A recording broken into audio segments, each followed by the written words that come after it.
ഇപ്പോ ഒരു മാധ്യമ സ്ഥാപനത്തിന്റെ വൈകുന്നേരത്തെ പ്രൈം ടൈം ചർച്ചയുടെ ഏറെക്കുറെ സിംഹഭാഗവും ഈ പറയുന്ന ടോപ്പിക്കിൽ ഈ പറയുന്ന ഒരൊറ്റ കത്തിന്റെ മായി ബന്ധപ്പെട്ട വാദങ്ങളിലാണ് പോകുന്നെങ്കിൽ ഒരു പക്ഷേ എതിർപ്പുണ്ടായിരിക്കാം.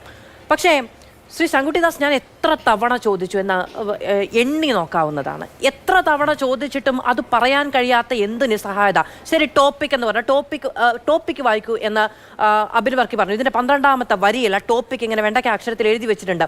അത് പറയാൻ കഴിയുന്നില്ല. അത് പറഞ്ഞു കഴിഞ്ഞാൽ കേരളത്തിലെ 2 മന്ത്രിമാർ, പാർട്ടി സെക്രട്ടറി ഒക്കെ പറഞ്ഞ കാര്യങ്ങൾ അങ്ങനെ തന്നെ കള്ളമായി പോവുകയാണ്. ഞാൻ ചോദിക്കുന്നത്, കേരളത്തിലെ മുഴുവൻ ആളുകളോടും അങ്ങനെ കള്ളം പറയേണ്ടി വരുന്ന ഒരു സാഹചര്യം, അല്ലെങ്കിൽ ആ കള്ളത്തെ ന്യായീകരിക്കേണ്ടി വരുന്ന ഒരു സാഹചര്യം എവിടെയാണ് ഉണ്ടാകുന്നത്?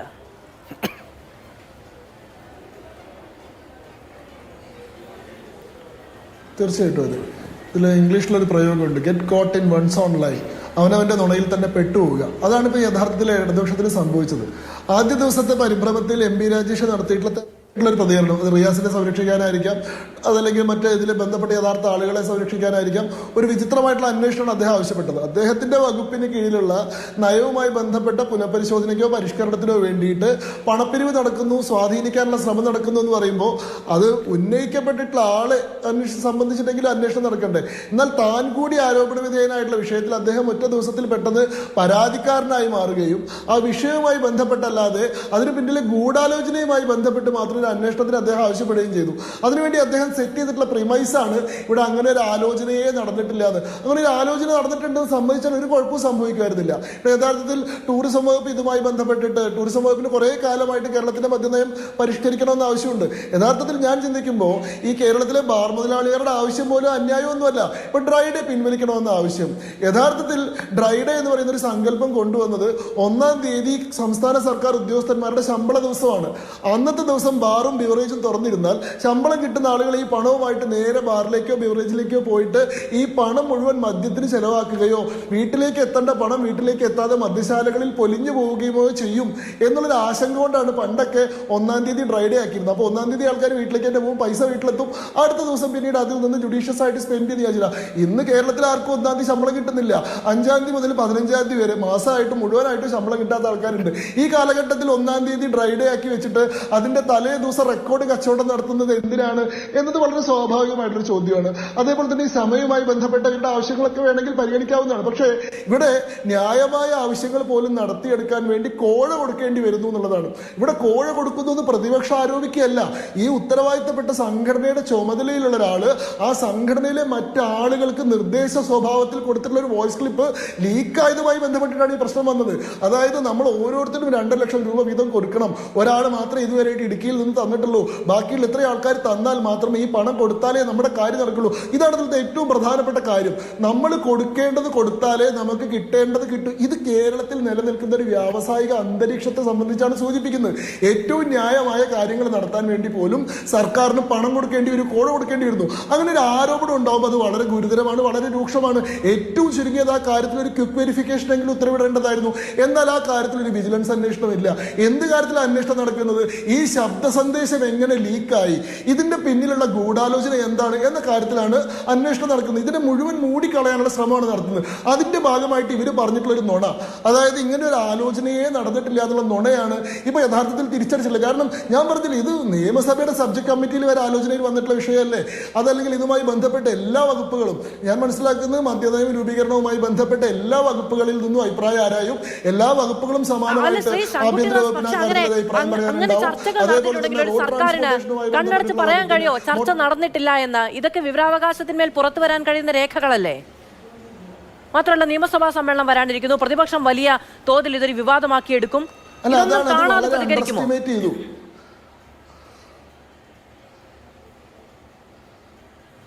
അത് വളരെ അണ്ടർ എസ്റ്റിമേറ്റ് ചെയ്തു എന്നാണ് ഞാൻ മനസ്സിലാക്കുന്നത്. കേരളത്തിന്റെ പൊതുസമൂഹത്തെയും ഇവിടുത്തെ രാഷ്ട്രീയ പ്രബുദ്ധതയെയും ഇവിടുത്തെ പ്രതിപക്ഷ സംഘടനകളെയും ഒക്കെ ഞങ്ങൾക്ക് എന്തും പറയാം, ഞങ്ങൾ എന്തു പറഞ്ഞാലും ആൾക്കാർ പച്ചവെള്ളം കൂടാതെ അതങ്ങനെ വിഴുകിക്കോളും. ഇപ്പൊ ഈ ചർച്ചയിൽ ഇടതുപക്ഷ പ്രതിനിധി നോക്കൂ, ഈ ചർച്ച കാണുന്നവർക്ക് മുഴുവൻ അറിയാം. ആ പറയുന്ന ശബ്ദ സന്ദേശം അല്ലെങ്കിൽ ആ പറയുന്ന സൂം മീറ്റിംഗിന്റെ ലിങ്കിൽ പറഞ്ഞിട്ടുള്ളത് റിവിഷൻ ഓഫ് എക്സൈസ് പോളിസി ഇതാണ് എന്നുള്ളത്. അത് അദ്ദേഹത്തിന്റെ മുന്നിൽ തന്നെ 3-4 തവണ ആവർത്തിച്ച് വായിച്ചിട്ടുള്ളതാണ്. പക്ഷെ അത് പറയാൻ വേണ്ടി തയ്യാറാവുന്നില്ല. KM മാണിയുടെ കാര്യത്തിലും സമാനമായിട്ടുള്ള നിലപാടാണ് അവർ സ്വീകരിക്കുന്നത്. പക്ഷേ തങ്ങൾ എന്ത് ഇരട്ടത്താപ്പ് കാണിച്ചാലും, തങ്ങൾ എന്ത് വഞ്ചന കാണിച്ചാലും, തങ്ങൾ എന്ത് നെറുകേട് കാണിച്ചാലും അത് എന്താണ്, അത് ഗ്രാൻഡഡ് ആയിട്ട് ആളുകൾ എടുക്കും എന്നുള്ളൊരു വളരെ അണ്ടർ എസ്റ്റിമേറ്റ് ചെയ്യുന്നതുകൊണ്ടാണ് ഇത്തരത്തിലുള്ള ഒരു നിലപാട് സ്വീകരിക്കാൻ ഇവിടെ സാധിക്കുന്നതാണ്. പക്ഷേ ഇവരുടെ നിലപാട് എന്തായാലും, ഇതിലെ പാർട്ടിയുടെ നിലപാട് എന്താണെന്നുള്ളത് മറ്റൊരു വിഷയമാണ്. ഇവിടെ യഥാർത്ഥത്തിൽ ഇവിടെ ഒരു എന്താണ്, വിജിലൻസ് അന്വേഷണം അർഹമായിട്ടുള്ള ഒരു കുറ്റകൃത്യവുമായി ബന്ധപ്പെട്ടൊരു വെളിപ്പെടുത്തൽ ഉണ്ടായിട്ടുണ്ട്. ഇത് അനിമോൻ പിൻവലിച്ചാൽ പോലും ആരോപണം ഇല്ലാണ്ടാവുന്നില്ല. ഞാൻ അതാണ് ആദ്യമേ പറഞ്ഞത്. അയാൾ ഇവിടെ വിസിൽ ബ്ലോവർ അല്ല, അയാളൊരു എക്സ്പോസ് നടത്തിയതല്ല, അയാളൊരു അഡ്മിഷൻ നടത്തിയതല്ല. അയാൾ അറിയാതെ അയാളുടെ ഭാഗത്ത് ഒരു തെളിവ് പുറത്ത് വീണു പോയതാണ്. അത് ലീക്കാണ്. അതായത് ഒരു കുറ്റകൃത്യം നടത്തുന്ന സമയത്ത് കുറ്റവാളിയിൽ നിന്ന് ഒരു തെളിവ് നഷ്ടപ്പെടുന്നത് പോലെ അദ്ദേഹത്തിൽ നിന്ന് മനഃപൂർവ്വം അല്ലാതെ നഷ്ടപ്പെട്ടൊരു തെളിവ് ഒരു വലിയ അഴിമതിയുമായി ബന്ധപ്പെട്ടിട്ട് ഒരു സൂചനയായി മാറുകയാണ് ചെയ്തത്. അതുകൊണ്ട് അനിമോൻ തന്നെ പിൻവലിച്ചാലും, ഈ പറയുന്ന ബാർ അസോസിയേഷന്റെ നേതാക്കന്മാർ പിൻവലിച്ചാലും ആ ഉന്നയിക്കപ്പെട്ടിട്ടുള്ള ആരോപണം അവിടെ ഇല്ലാതെയാവുന്നില്ല. ആ കാര്യവുമായി ബന്ധപ്പെട്ട് യഥാർത്ഥ വസ്തുതകൾ അറിയാൻ പൊതുസമൂഹത്തിന് അവകാശമുണ്ട്. അതുകൊണ്ട് ആ കാര്യത്തിൽ സംസ്ഥാന സർക്കാരിന് കീഴിലുള്ള ഏജൻസികൾ തന്നെ അന്വേഷിച്ചാൽ അതിൽ സത്യം പുറത്തു വരില്ല എന്നുള്ളതൊരു യാഥാർത്ഥ്യമാണ്. 2014 ബാർക്കോഴ കേസിൽ വിജിലൻസിന്റെ അന്വേഷണം ഉത്തരവിട്ടു എന്ന് പറയുന്നുണ്ട്. എന്നിട്ട് എന്താണ് വിജിലൻസ് അന്വേഷണത്തിൽ സംഭവിച്ചത്? ഈ പറയുന്ന കെ എം മാണിക്കെതിരെ കേസെടുക്കാനോ അല്ലെങ്കിൽ കെ ബാബുവിനെതിരെ കേസെടുക്കാനോ പര്യാപ്തമായിട്ടുള്ള തെളിവുകളില്ല എന്ന് പറഞ്ഞ് വിജിലൻസ് ഒരു റിപ്പോർട്ട് വിജിലൻസ് കോടതിയിൽ സമർപ്പിച്ചു. ആ റിപ്പോർട്ട് അംഗീകരിക്കാതെ വിജിലൻസ് കോടതി തുടരന്വേഷണത്തിന് ഉത്തരവിട്ടു. ആ വിജിലൻസ് കോടതി ഉത്തരവിനെതിരെ വിജിലൻസ് തന്നെ ഹൈക്കോടതിയിൽ പോയി. ഹൈക്കോടതി വിജിലൻസിനെ രൂക്ഷമായിട്ട് വിമർശിക്കുകയും ഈ കാര്യത്തിൽ അന്വേഷണം ആവശ്യമാണെന്ന് പറയുകയും ചെയ്തു. അങ്ങനെയാണ് കെ എം മാണി ആവട്ടെ കെ ബാബു ആവട്ടെ ഹൈക്കോടതിയുടെ രൂക്ഷമായിട്ടുള്ള പരാമർശങ്ങൾ വന്ന സാഹചര്യത്തിൽ മാത്രമാണ് ഇവരൊക്കെ രാജിവെക്കാൻ നിർബന്ധിതരായത് എന്നൊരു പശ്ചാത്തലം നമ്മുടെ മുമ്പിലുണ്ട്. അപ്പോൾ വിജിലൻസ് എങ്ങനെയാണ് സ്വന്തം ഭരണത്തിന് കീഴിൽ മന്ത്രിമാരുടെ അഴിമതി കേസുകൾ അന്വേഷിക്കുക എന്നുള്ളത് നമ്മുടെ മുമ്പിലുള്ള ഒരു പ്രത്യക്ഷമായിട്ടുള്ള തെളിവാണ്. യഥാർത്ഥത്തിൽ അങ്ങേക്ക് അധിക സമയമാണത്, അതുകൊണ്ട് അങ്ങ് വളരെ ചുരുങ്ങിയൊരു മറുപടി ഞാൻ അങ്ങിൽ നിന്ന് പ്രതീക്ഷിക്കുന്നുണ്ട്. ശ്രീ ശങ്കുട്ടിദാസ്, പക്ഷേ ഇവിടുത്തെ ഒരു രാഷ്ട്രീയ കൗതുകം എന്ന് പറയുന്നത് കേരള കോൺഗ്രസ് എമ്മിന് രാഷ്ട്രീയ മുന്നണി മാറ്റം സംഭവിച്ചിട്ടുണ്ട്. അന്ന് സംരക്ഷിക്കാനിരുന്ന കോൺഗ്രസിന്റെ പ്രതിനിധി ഇന്നിപ്പോൾ ഈ ചർച്ചയിൽ കെ എം മാണി അഴിമതിക്കാരനാണോ എന്ന് ആവർത്തിച്ച് ചോദിക്കുന്നുണ്ട്. അന്ന് അദ്ദേഹത്തിനെതിരെ വലിയ സമരം നടത്തിയിട്ടുള്ള പാർട്ടി സെക്രട്ടറി പറഞ്ഞ കാര്യം അബിൻവർക്ക് ഇവിടെ കോട്ട് ചെയ്തിട്ടുണ്ട്.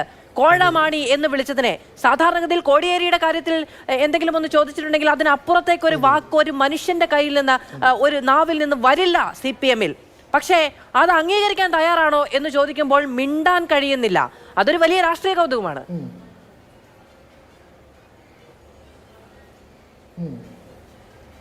അതെ അതെ അതെ അല്ല, ഇടതുപക്ഷത്തിന്റെ നിലപാട് മാറി എന്നുള്ളത് വളരെ വ്യക്തമാണ്. 2023 മെയ് 1 ഈ പറയുന്ന ബാർക്കോഴയുമായി ബന്ധപ്പെട്ട കേസിൽ CBI അന്വേഷണം ആവശ്യമാണെന്ന് പറഞ്ഞ് TL ജേക്കബ് എന്ന് പറയുന്ന ആൾ സുപ്രീം കോടതിയിൽ ഒരു പൊതുതാൽപര്യ ഹർജി കൊടുത്തിട്ടുണ്ട്. ആ ഹർജിയിൽ CBIയോട് സുപ്രീം കോടതി അഭിപ്രായം ആരായുകയും ആ കേസിൽ മെയ് 1 സമർപ്പിച്ച സത്യവാങ്മൂലത്തിൽ CBI ഈ കേസ് ഏറ്റെടുക്കാൻ അന്വേഷണം നടത്താൻ ഞങ്ങൾ തയ്യാറാണെന്ന് അറിയിക്കുകയും ചെയ്തിരുന്നു. എന്നാൽ ആ കേസിൽ കേരള സർക്കാർ കൊടുത്ത സത്യവാങ്മൂലത്തിൽ പറയുന്നത് ഇതിൽ CBIയുടെ അന്വേഷണം ആവശ്യമില്ല, ആ ബാർക്കോഴ എന്ന് പറഞ്ഞത് ഒരു അടഞ്ഞ അധ്യായമാണ്. CBI 2014 VS അച്യുതാനന്ദനാണ്. കോടിയേരി ബാലകൃഷ്ണനേക്കാൾ മുന്നേ പോളിറ്റ് ബ്യൂറോയിൽ അംഗമായിട്ടുള്ള ആളാണ് VS അച്യുതാനന്ദൻ. VS അച്യുതാനന്ദനാണ് 2014 CBI അന്വേഷണം ആവശ്യപ്പെട്ടത്. ആ CBI അന്വേഷണത്തിന്റെ ആവശ്യത്തെ ഇന്ന് കെ എം മാണിയുടെ പാർട്ടി ഇടതുപക്ഷത്തിലേക്ക് വന്നതിന്റെ പശ്ചാത്തലത്തിൽ ഇവർ ഈ ചാകാത്ത പുഴുവും അണയാത്ത തീയുള്ള നരകത്തിലേക്ക് പോകുമായിരുന്ന മാണിയെ പറ്റിയിട്ടുള്ള നിലപാട് മാറുകയും അദ്ദേഹത്തിന് 5 കോടി രൂപയുടെ സ്മാരകം നിർമ്മിക്കാൻ തീരുമാനിക്കുകയും ചെയ്തിട്ടുള്ള അതേ ന്യായം കൊണ്ട് അവരിപ്പോ CBI അന്വേഷണം വേണ്ടെന്ന് പറയുന്നത്. അപ്പൊ ഇടതുപക്ഷത്തിന്റെ നിലപാട് എങ്ങനെയാണ് മാറിയത്, വലതുപക്ഷത്തിന്റെ നിലപാട് എങ്ങനെയാണ് മാറിയെന്നുള്ളത് കേരളം കണ്ടുകൊണ്ടിരിക്കുന്ന കാര്യം. കൗതുകം ഉണ്ടെന്ന് എനിക്ക് തോന്നുന്നില്ല.